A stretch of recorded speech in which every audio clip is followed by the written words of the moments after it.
Hola mundo, buenos días nuevamente a nuestros Economic Reviews. Soy Rigo García, ¿cómo estáis? Espero que hayáis disfrutado anoche de la lluvia de estrellas.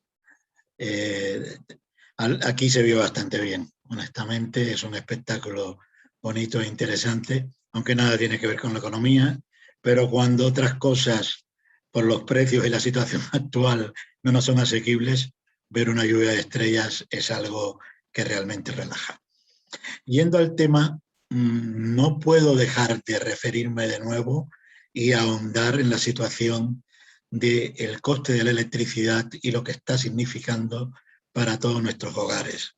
Me refiero fundamentalmente a Europa y en específico a España, pero de una forma o de otra la dinámica es más o menos la misma, imagino, en cualquier país. Sigue desbordado y desorbitado el precio del kilowatt por hora.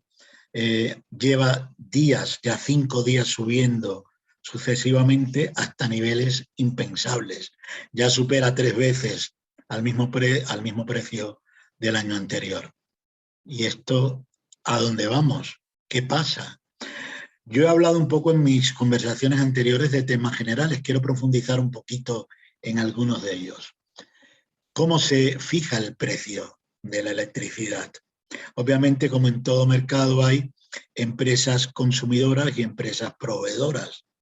Y en el caso de la electricidad, específicamente de España y prácticamente en todos los países de Europa, se hace a través de subastas ciegas.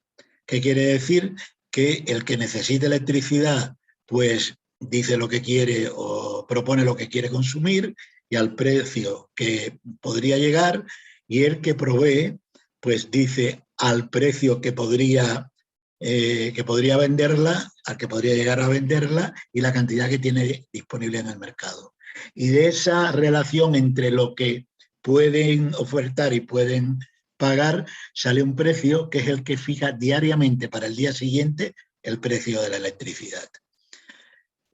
Normalmente, como ya sabéis, en el caso de España hay realmente 3 empresas que son las que llevan, las que tienen el control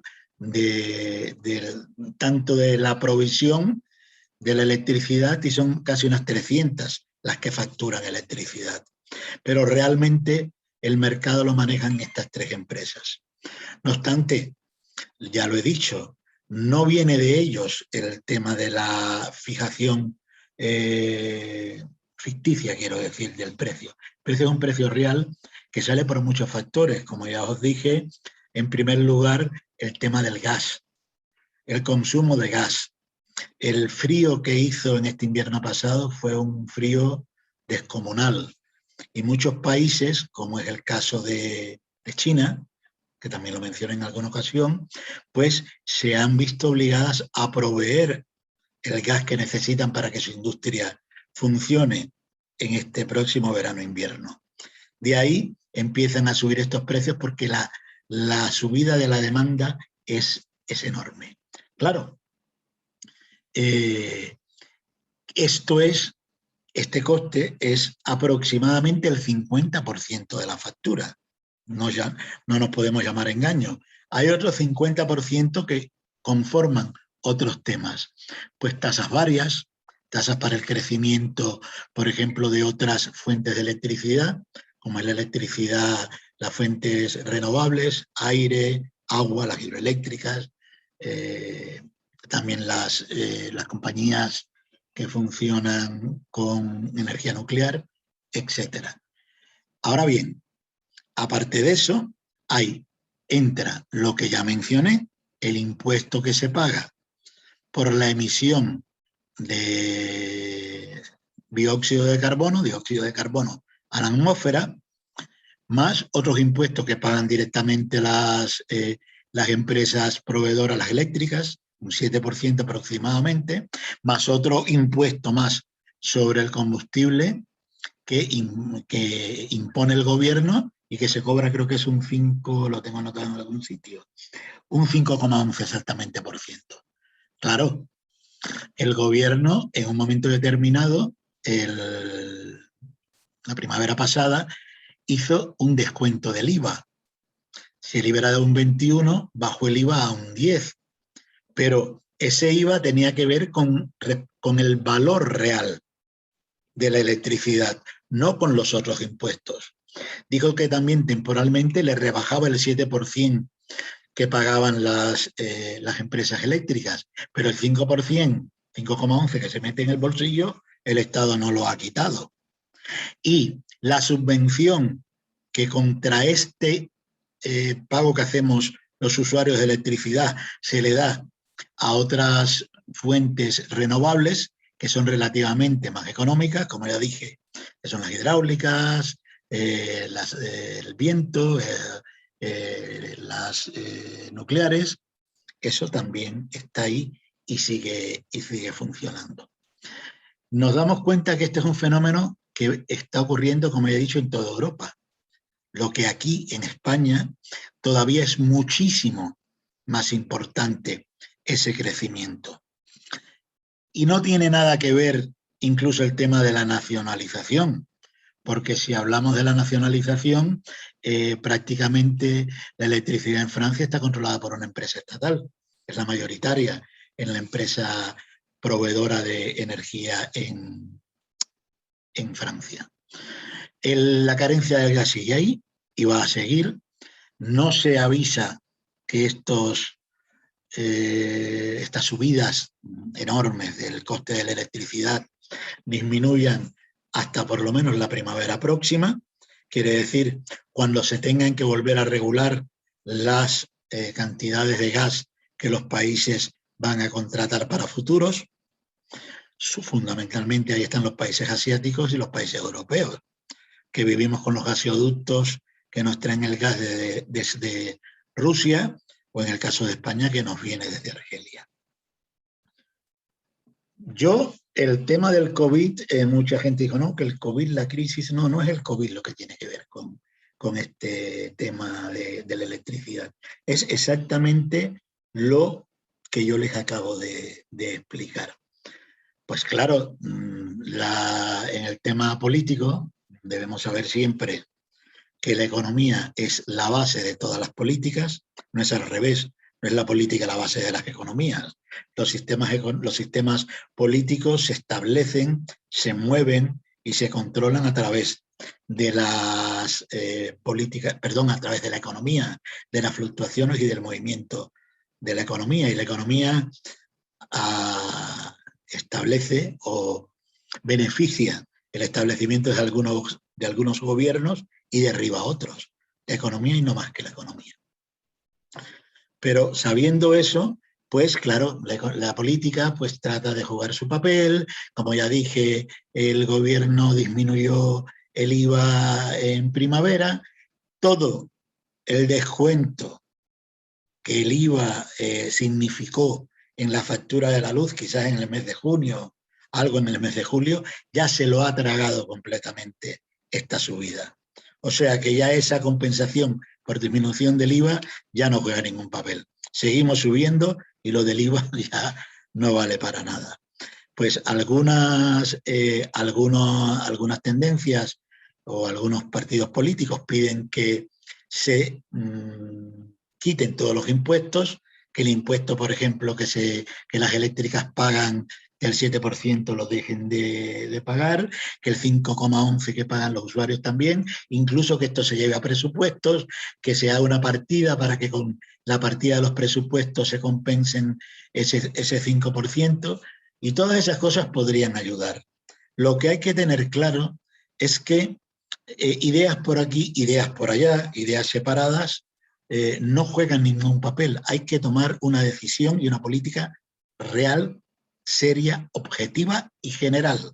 Si no, seguiremos igual o peor, porque repetimos, 4 días de subidas, ya vamos por el 1,17 euros el kilovatio hora, y subiendo. Yo entiendo que el componente del impuesto que se pone o que se impone a las eléctricas y a las empresas por emisión de CO2 es algo realmente necesario. A ver, nos estamos cargando nuestro planeta directamente. Pero claro, nos los estamos cargando hace tiempo. Esto no es hoy ni ayer, esto viene de mucho tiempo, porque el CO2 que emiten los coches, sobre todo los diésel, ya sabemos que hace tiempo que está contaminando la atmósfera. Las industrias han vertido y vertido gases invernaderos a la atmósfera por los años de los años. Con muchísima dificultad han firmado algunos países tan importantes como Estados Unidos y Trump en su época, en su gobierno. Se salió de ello del convenio de Kioto para controlar la emisión de gases a la atmósfera.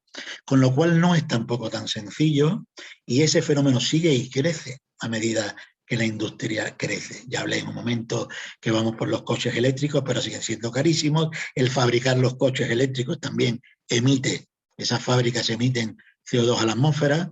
No significa que tengamos que vivir como los señores de Neandertal, obviamente, pero algo general hay que hacer.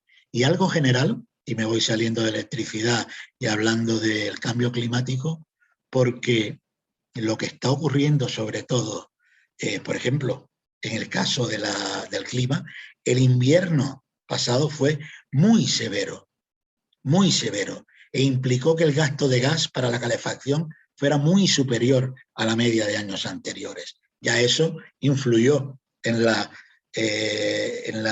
disminución de las reservas de gas y en los mayores pedidos de gas para el futuro.